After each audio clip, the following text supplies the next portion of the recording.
Այսօր հասարակությունը դարձել է ինֆորմացիայի սպառող։ Մենք չենք կարող գտնվել բոլոր իրադարձությունների ժամանակ այդ նույն տեղում, կամ համ շատացել ենք, համ մեծացել է, ել եմ ասում, սա Միկի Մաուս Տաունը չի, որ 5 հերոս է, կամ միջնադարը չի, եթե պատմությանը հավատանք, որ ամեն ինչ հրապարակում կատարվում էր, բոլորը ներկա են լինում, դարձել ենք ինֆորմացիայի սպառող, դա ամենավտանգավոր։ Մեր տներում։ Այո, դա ամենավտանգավոր հարցն է, որ դարձել ենք ինֆորմացիայի սպառող եւ սպառում ենք այն, ինչը որ մեզ տալիս են։ Եվ բազմաթիվ է տեխնոլոգիաներով, թե Overton-ի, թե այլ տեխնոլոգիաներով շատ հաջող ուղղով ազդում են, կարողանում են ազդել մեր հասարակության վրա։ Քանի հատ տեխնոլոգիան է դրսից գալիս, քանիսը ներսի է, բայց հիմնական նպատակը նույնն է, այս միասնությունը բաժանել եւ մեր ազգի ամենավատ կողմերից մեկը, ասենք ինչպես մեր հյուրը Հարգարժան նշեց, որ մենք առաջիններն ենք, որ ամրոց ենք սարքել, բայց մենք առաջինները չենք եղել, որ հասկացել ենք, երբ որ հրազենը պայթուցիկը ստեղծվեց, ամրոցը իր էությունը կորցրեց, մենք արդեն պետքա գետնի տակ մտնենք։ Մենք առաջինները չէինք, որ հասկանայինք, որ եթե տվեցին դրոնը, պատմությունը փոխվելու էր, չնայած ասվել էր այս պետություններին, մենք ենք եկել ասել, որ պատերազմը փոխում է։ Ռուսաստանն էլ նույնը, 4000-ից ավել տանկ է կորցրել, ամեն տանկ եթե հաշվես $2 միլիոն, $100 դրոններով։ Այսինքն մենք առաջինները չենք, որպիսի ժամանակին ընդառաջ կամ ժամանակի հետ գոնե քայլենք, կորցրել ենք իդեալոգիան, ՍՍՀ-ից հետո մեր իդեալոգիան կորել է։ Եթե նայենք հրեաներին, նրանք շատ խորամանկ ձևով իրանց իդեալոգիան կապել են իրենց սուրբ գրքի հետ, դա ազգային իդեալոգիա է։ Եթե նայենք Ամերիկայի Միացյալ Նահանգները, նրանց իդեալոգիան այս երկիրը հնարավորությունների երկիր է, կապիտալ ստեղծելու երկիր է։ Ոչ ռուսները կարողացան իդեոլոգիա սարքել, ոչ մենք։ Այդ ազգային իդեոլոգիա, որ մենք կարող էինք հայ առաքելական եկեղեցու հետ կապել, մենք կորցրեցինք եւ գնացինք այս ճանապարհով։ Մեր անվտանգության հարցերը այսօր ամբողջ աշխարհում ոչ միայն պարակտումն է, հենց այդ նույն դրոնների առաջ գալով Հայաստանը կարող է խնդիրներ դնել, դառնալ մի պետություն, որը որ այսօր ասենք միջուկային զենքը ելեն սպառնալիքը չունի, չնայած այսօր վերանում է այդ պայմանագրի օրը, որ Ամերիկա, Ռուսաստան, բայց այսօր դրոնը ավելի մեծ վնաս է հասցնում, չէ, այդ քանց միջուկային զենքը, եւ Հայաստանը կարող է լինել միջուկային զենքը չի կիրառվում դեռ։ Չէ, բոլորս կոտորվենք։ Մենք բոլորս ենք վտանգված դրոնների օգտագործման ժամանակ, բոլորս վտանգված չենք, անպայման չի, որ նա հենց գա ձեզ խփի։ Ինֆրաստրուկտուրաները, էլեկտրոէներգիա, Ռուսաստանը հիմա դիտավորյալ ձմռանն է խփում, դա բերում է ուրիշ հետևանքներ, այդ ջրի խողովակներն են պայթում, ջուրն է հոսում, այսինքն ստեղծում է քաղաքները արտագաղթում են, ստեղծում է, փչացնում է այդ բնակարանները, որ դրանից հետո նույնիսկ նստված կտա այս ցրտին այդ ջուրը ճաքեր կլինի, այսինքն ստեղծում է բուֆերնի գոտի դրոններով, էլ պետք չի ատոմային զենք կիրառել, որպեսզի այդտեղ մարդ չապրի։ Հայաստանը կարող է լինել այն երկիրը, որ գա նոր գաղափարախոսությունով, որ եկեք մի հատ նստենք, խոսանք դրոնը երբ կարա օգտագործվի։ Միջուկայինի կողմից Մագատեն կորցրել է իր նշանակությունը, Հայաստանը կարող է լինի այդ երկիրը, որ ասի եկեք մի հատ նոր Մագատե ստեղծենք, եթե Պակիստանին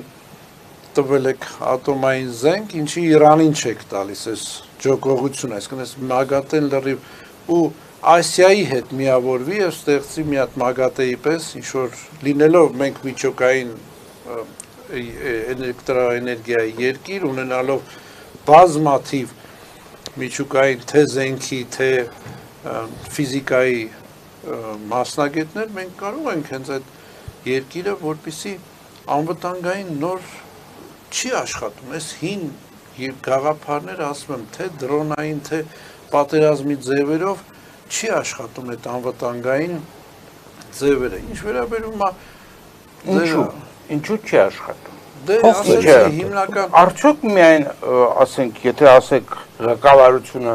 ամբողջ այս անկախության շրջանում ապաշնոր ա եղել, ապա դա լրիվ բացատրում է, թե ինչու է այս վիճակը։ Ոչ էֆեկտիվ հաստատ եղել է։ Ապաշնորը վիրավորական բառ է, բայց որ ոչ էֆեկտիվ ա եղել, ամբողջ ասացի իմաստը դա է, որ եկել ենք, ասել ենք, մնացել է ձայն բարբարով անապատին։ Եվ ամբողջ վտանգը նրանում է, որ մենք կարծում ենք, ինչքան էլ ժողովուրդը համարի, որ դա դավադրության տեսությունն է, եթե գալիս ես դու մեկին ասում ես, ինքը պիտի մերժի, ինքը քեզ միանգամից է մերժում։ Բայց երբ որ նրանք ժամանակ են վերցնում եւ մերժում են, դա արդեն քեզ մտածելու հնարավորություն է տալիս, որ այսինքն խորհրդակցելու են ինչ որ տերերի հետ։ Հասկանում եք, եթե մենք եկել ենք մի քանի տարի առաջ, ասել ենք եկեք մենք պատմության, պատերազմի իմաստը ձևերը փոխվելու է։ Եկեք մենք դրոնների գործարան սարքենք։ Մեզ ասում են կմտածենք, եթե մերժող են,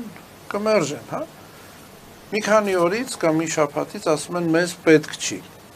Եվ լավ է որ չենք բացել։ Բացելուց էլ ես հաստատ գիտեմ, որ հրաման չէր լինելու, ոնց որ Արցախում հանձնվեց այդ զենքերը։ Տեսեք, ես կեղծ իրավիճակները, որ Թուրքիան ուժեղա, Թուրքիան սրան, այդ կեղծ իրավիճակներ են։ Ես շատ կուզենամ, որ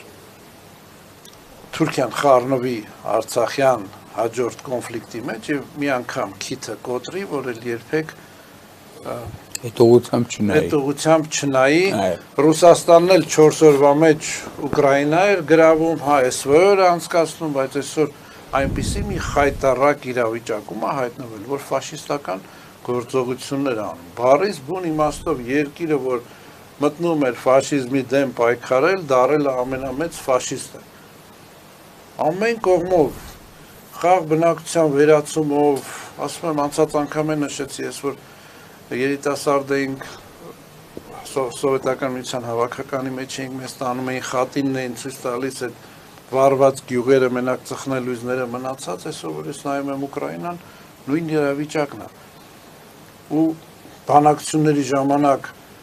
նոր հարվածներ հասցնել, հասկանում եք, ամբողջ աշխարհի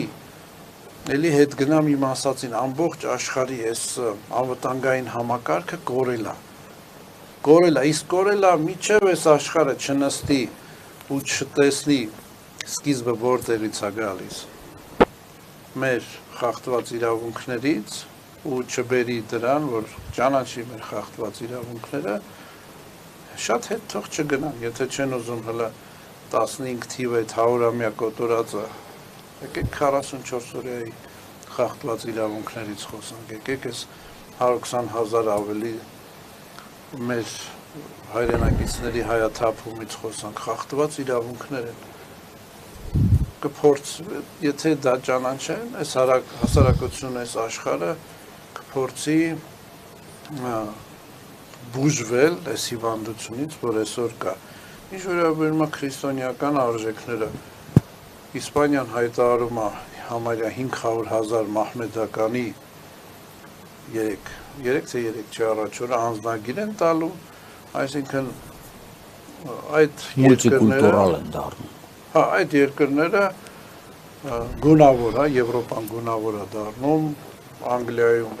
տեղեր կա, որ կանգնացնում է ոստիկանը, ասում է մտնում ես Լոնդոնի մեջ, հա, մտնում ես մահմեդական թաղամաս, պետք է չխմես։ Հիմա նրանք նայում են շահին, իրանց ժողովուրդը ինքան է դեգրադացվել, որ երեխաներ չեն ունենում, մարդը դարել է հարկի աղբյուր եւ ուզում են բերել, որպեսզի սրանց միջոցով նրանք իրանց հարկերը ստանան։ Շնորհակալություն, հաջորդ հարցը պարոն Աշոտ Գևորգյանն է, դուք երևի ավելի քան ոչ ոք ծանոթ եք Հայաստանի գիտական, գիտատեխնոլոգիական ներուժին եւ գիտատեխնոլոգիական ներուժի եւ պետության հարաբերություններին, որովհետեւ մեր երկիրը շատ քիչ ֆինանս է ընդհանրապես հատկացնում գիտությանը եւ հայտնի է որ որոշակի շեմից հետո եթե ավելի ցածր է գիտությունը պիտի աստիճանաբար մեռնի խոսքը գնում է 4-5%-ի մասին համախառն հնայի եւ մեզ մոտ 0.25% է եթե չեմ սխալվում 0.26 այդ մեկը շատ կարևոր է եւ ստացվում է իրավիճակ որ մեր իշխանությունները հենց ի սկզբանե իրանց քաղաքականությամբ դատապարտում են գիտությունը եւ տեխնոլոգիաներին չգոյության հենց նրանով որ չեն ֆինանսավորում գիտությունը արդյոք Հայաստանը այս իրավիճակում ունի բավականաչափ ներուժ կամ ալտերնատիվ ճանապարհներ, ինչ որ մասնավոր ներդրումներ եւ այլն, որով կարողանա առանց կառավարության այդ հոգատության պահել այդ գիտատեխնոլոգիական ներուժը եւ դրանով պատրաստել այնպիսի բաներ, որոնք կարող են մեր անվտանգությունը ապահովել։ Հարցը շատ տարողունակ էր, իրականում մենք ասենք որպեսզի այդ շղթան աշխատի գործունեություն ծավալի սկսած մանկապարտեզից պետք է ամբողջը վերահսկողության տակ լինի, այսինքն մանկապարտեզից երեխեն գա դպրոցում սովորի, նորմալ կրթություն ստանա, ինչպես քիչ թե շատ, ես կասեի նույնիսկ շատ, սովետական միության ժամանակներում, ասենք, լավ ստուգված դասագրքեր, լավ մանկավարժական կադրեր, որոնք պատրաստում են հոգեբանական մեթոդներ, դաստիարակչական այն մարդկանց, որոնք ապագայում կարող են գիտնականներ, ինժեներներ դառնային։ Հայաստանը ունեցել է շատ հզոր գիտա-ինժեներական կազմ։ Սովետական միության մեջ ուրեմն բնակչության թվով տոկոսային ամենաբարձրն է եղել եւ ասենք պատահաբար չի որ սիլիկոնյան հովիտը ամբողջ ԵՍ-ի համար սևի համար ավելի ոչ թե ԵՍ-ի Հայաստանն է դարել սկսած հաշվիչ մեքենաներ առաջ անգամ որ ըստ էության ներդրել են եւ մեծ հաջողություններ են ունեցել տեզերք ստորջրյա աշխարհ լիքը ինստիտուտներ կոնստրուկտորական բյուրոներ եւ այլն սա օրինակ ասենք հիմի ռուսները երբ որ ասենք այսպես ասած ուզում են վախ ներշնչել խոսում են Պասեյդոնի մասին բայց հասարակության մեծ մասը տեղյակ չի որ Պասեյդոնի հիմնական այդ կոնստրուկտորներ եւ այլն Երևանի բազալտի գործարանի աշխատած կոնստրուկտորական բյուրոյի մարդիկ են եւ այլն Հիմի ասենք շատ քիչ է ֆինանսավորում, բայց նույնիսկ այդ ֆինանսավորումը շատ անէֆեկտիվ է օգտագործում։ Դա էֆեկտիվ իշխանություն չենք ունեցել։ Հա, եւ անիմաստ, այսինքն մենք զբաղված ենք նաուկաբրազը, գիտական ձևով, ոչ թե բուն գիտությամբ։ Ասենք ես համեմատում եմ, որովհետեւ ես իմ կյանքի ընթացքում հնարավորություններ եմ ունեցել, ասենք հասկանամ իրական գիտությունը որն է, գիտական ձևը որն է։ Օրինակ ասենք ես եղել եմ քվանտային մեխանիկայի ամբիոնի ասպիրանտ Սանկտ Պետերբուրգում, բայց միևնույն ժամանակ աշխատել եմ ֆիզիկական մեխանիկայի լաբորատորիայում, ուրեմն մոտարապես ընդեղել այդ երկու ամբիոնում էլ եւ լաբորատորիայում զբաղվում էին քվանտային ֆիզիկայի հարցերով, բայց միտեղ մոդելներ, գեղեցիկ բաներ, իսկ մյուստեղ իրական, այն իրական լաբորատորիա իրական գիտությունը որն է։ Ստեղ ասենք այս գիտության կոմիտե եւ այլ այս տիպի անիմաստ կառույցներ, իմաստազուրկ էլի, որը չունի ոչ էքսպերտային խումբ իրական, ես բացահայտ ասում որ չկա տենց բոլորը իրար մեջ են անում այդ գումարները ոչ մի լուրջ գնահատականներ եթե կարճ փորձեմ ամփոփել ուրեմն պետք է ասեմ այստեղ ես ուզում եմ բերեմ էլի Իսրայելի օրինակը, այնտեղ կա գլխավոր գիտնական ինստիտուտ, պատկառել գիտնական, որին հանձնարարված է որոշ ժամանակ ղեկավարել այդ գիտության ոլորտը։ Ասենք այդ ամեն մարդ չի կարա դա անի, դա պետք է իսկապես լայն կրթությամբ, լայն տեսադաշտով գիտնական լինի, հասկանան ընդհանուր խնդիրները եւ պատասխանատու լինի, ասեն իրեն տալիս են ֆինանսներ, ասում են կազմակերպի, այնտեղ ոչ կա բանը դեդլայն հասկացողություն, ասենք այդ մրցույթներին մասնակցելու ցանկացած պահ, ցանկացած խումբ կարա գասի, ես ունեմ sense ծրագիր, ասես ինքը գլխավոր գիտնակացումը շատ լավ հրավիրում է խորհուրդ մի քանի անգամ քննարկելուց հետո այդ հարցերը բոլորը լուծում է կամ ծրագիր իսկապես գնում է դեպի իրականացման կամ էլ թե չէ մերժում է եւ այնտեղ կոնֆլիկտ չի առաջանում որտեվ հիմնավոր քննարկումն դեմ առ դեմ ոչ թե ինչ որ այսպես ուղարկում են ձեզ մի հատ բլանկ որտեղ դուք այսպես բաներ եք դեմ բլանկներ բալեր է դրած դուք բալեր եք նշանակում եւ այդ մարդը բալերն էլ օթից վերցած այդ ոնց է գալկաներս դնում են ու դրանով վերջանում է գիտությունը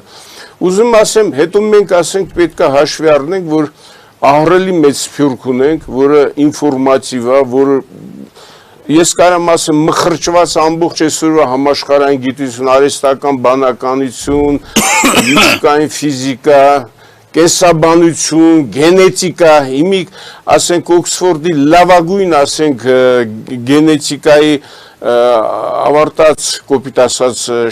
շրջանավարտը եւ արդեն պաշտպանված Երևանցի ասենք մեր հայրենակցուհին է ուզում ասեմ լիքը տենց մարդիկան որը մենք ասում ենք դա հայք որը այսօր տարածված ամբողջ աշխարհում մեկ մեր խնդիրն է միասնականացնել այդ բոլոր ռեսուրսները օգտագործել ֆինանսներ այդ հայքում շատ կա որը կարելի է էֆեկտիվ օգտագործել ստեղ ամբողջ խնդիրն է որ մենք ունենք գաղութային վարչակարգ որը դրված է եւ ասենք մենակ հիմարը կարա մտածի թե մենք ընտրություններ ենք արել ուղղակի մանիպուլյացիաներ են արել եւ բերել իշխանություն որը ծառայում է լրիվ ուրիշ կենտրոնների համար եւ իրականացնում է մի քաղաքականություն որը